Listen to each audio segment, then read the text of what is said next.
दोस्तों, स्वागत है आप सबका स्टोरी एक्सप्रेस की एक बिल्कुल नई, सोच को हिला देने वाली वीडियो में। आज हम सिर्फ कहानी नहीं सुनाने जा रहे, आज हम समय के पर्दे के उस पार झांकने जा रहे हैं जहां सीने में सवाल और दिमाग में हैरानी दोनों साथ जन्म लेते हैं।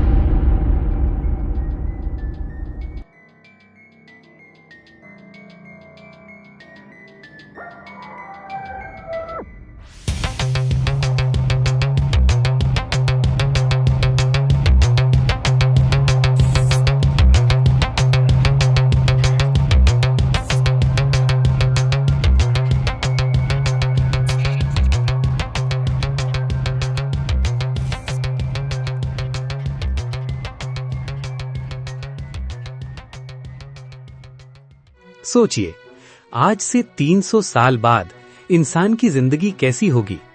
क्या हम अब भी धरती पर ही रहेंगे या फिर मून की कॉलोनी, मार्स के शहर या जुपिटर के आसपास किसी स्टेबल स्पेस जोन में अपना नया घर बसा चुके होंगे? उस फ्यूचर में टेक्नोलॉजी सिर्फ मशीन नहीं होगी, वो इंसान की सांसों का हिस्सा बन चुकी होगी। दिमाग से चलने वाले सिस्टम्स, समय को नापने वाली गाड़ियां और एक ग्रह से दूसरे ग्रह तक का सफर, क्या ये सब सिर्फ सपना होगा या फिर रोजमर्रा की जिंदगी?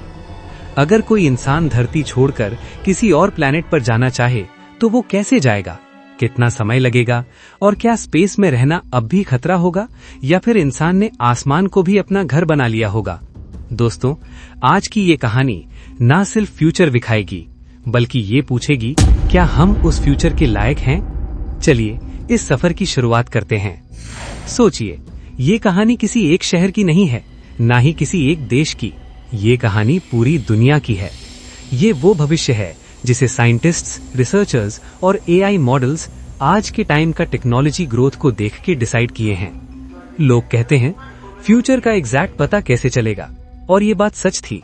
हम आज भी नहीं जानते अगले पल क्या होगा, लेकिन रिसर्च के अनुसार अगर दुनिया न्यूक्लियर वॉर से बची रहे, क्लाइमेट कोलैप्स को पूरी तरह ना छू ले और इंसान अपनी ही गलतियों से थोड़ा सीख ले, तो 2326 का ये भविष्य बिल्कुल मुमकिन है। दोस्तों, इस दुनिया में सब कुछ प्लान्ड है, सब कुछ ऑप्टिमाइज्ड है, सब कुछ कंट्रोल्ड है। बस एक चीज कंट्रोल में नहीं आई, इंसान की थॉट्स यानी भावना। 3326 तक पहुंचते पहुंचते दुनिया की 70% से ज्यादा जॉब्स खुद ब खुद गायब हो चुकी हैं। ऑफिस, बिजनेस, घर में हर जगह इंसान नहीं, रोकन है।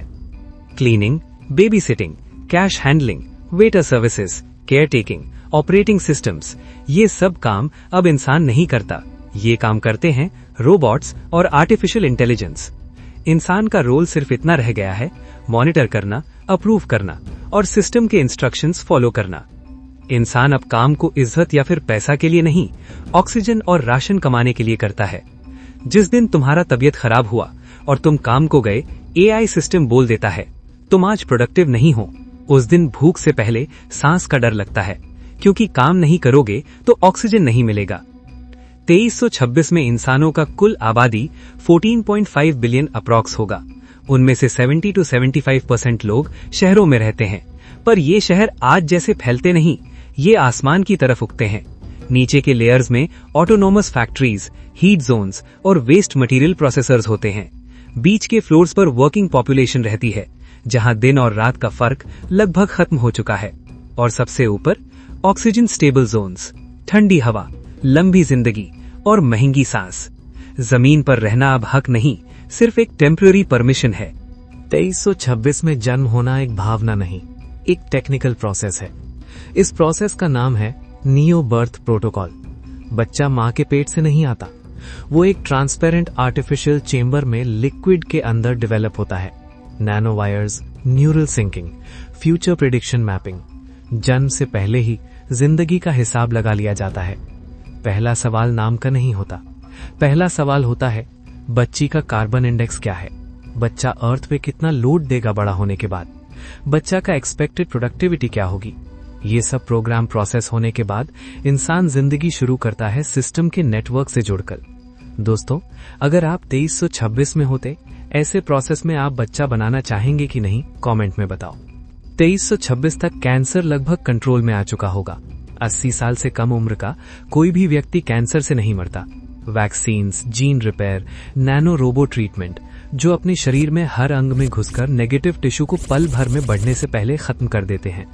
सभी प्रकार की एडवांस मेडिकल फैसिलिटी अवेलेबल है, लेकिन इंसान अभी पहले जैसा इंसान नहीं रहा।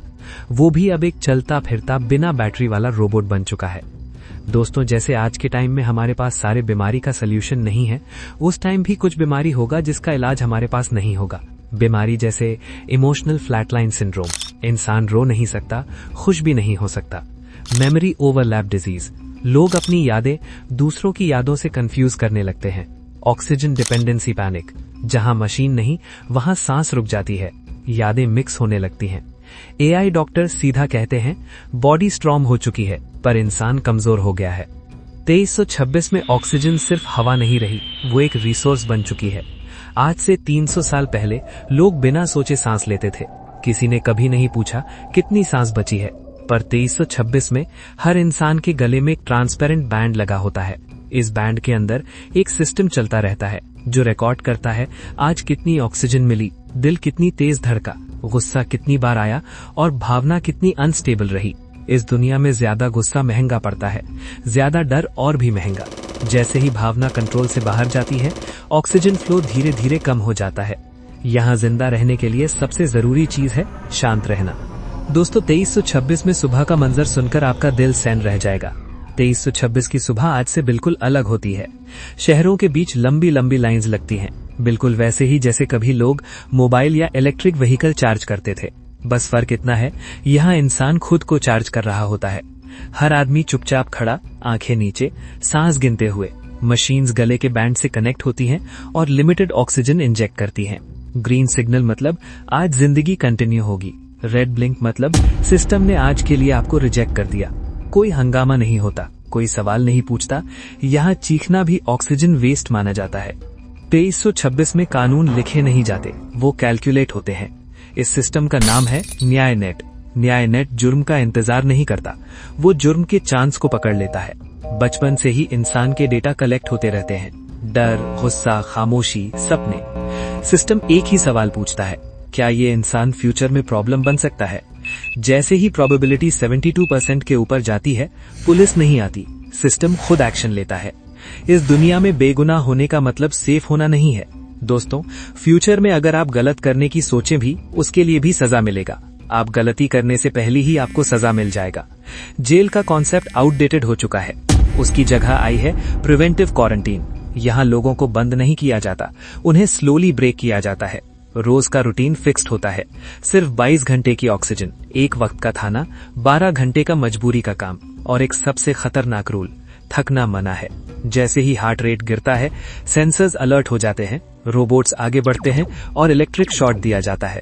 सबसे बड़ी दर्द तो तब है जब आपको दर्द भी होगा, आप चिल्ला नहीं सकते, नहीं तो एआई को पता चल जाएगा और आपका ऑक्सीजन लेवल डाउन हो जाएगा। यहाँ पनिशमेंट साइलेंटली अप्लाई होती है। फ्यूचर में लोग मरते नहीं, बस धीरे धीरे जीना भूल जाते हैं। 2326 में क्राइम रेट बहुत कम है। सरफेस पर देखो तो सिस्टम परफेक्ट लगता है, पर सच ये है, क्राइम कम इसलिए नहीं है क्योंकि लोग सुधर गए हैं। क्राइम कम इसलिए है क्योंकि क्रिमिनल पैदा होने से पहले ही न्यूट्रलाइज कर दिए जाते हैं। आजादी को रिस्क माना जाता है, चॉइस को इंस्टेबिलिटी और इमोशन को सीधा थ्रेट। इस दुनिया में सब कुछ सेफ है, बस एक चीज मिसिंग है, इंसान होने का हक। दोस्तों, इसके अगले पार्ट में हम जानेंगे कि कैसे 2326 में ज्यादा लोग होना सिर्फ प्रॉब्लम नहीं होगा, बल्कि ज्यादा जिंदा रहना भी। उस वक्त धरती का हाल कैसा होगा? क्या सच में पृथ्वी के बदलते वातावरण के कारण सुनामी अनेक शहरों को निगल चुकी होगी? क्या आज जैसे जंगल हैं, 2326 तक हम उन्हें सुरक्षित रख पाएंगे या फिर जंगल सिर्फ डेटा बनकर रह जाएंगे? दोस्तों, अगर जंगल नहीं होंगे तो बारिश भी नहीं होगी, और जब बारिश नहीं होगी तो इंसान खेती कैसे करेगा? और जब खेती ही नहीं होगी तो इंसान खाएगा क्या और जिएगा कैसे? या फिर इंसान रोबोट में बदल चुका होगा? क्या सच में पूरे वर्ल्ड पर एआई का टेक ओवर हो चुका होगा? क्योंकि 2326 तक आते आते इंसान पर से भरोसा खत्म हो चुका होगा। आप क्या करते हो, क्या सोचते हो, सब कुछ सिस्टम को पता होता होगा। क्या इंसान धरती छोड़कर स्पेस तक पहुंच चुका होगा? पर वहां तो सब कुछ नकली होगा, हवा, पानी, आग। फिर इंसान उस क्लाइमेट में कैसे एडजस्ट करेगा? वहां जिंदगी भी नकली होगी।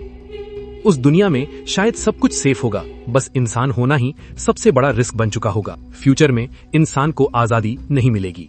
पूरी कहानी हम आपके सामने एक डॉक्यूमेंट्री स्टाइल में पेश करेंगे। इसीलिए please subscribe our channel and join our family. Thanks for watching.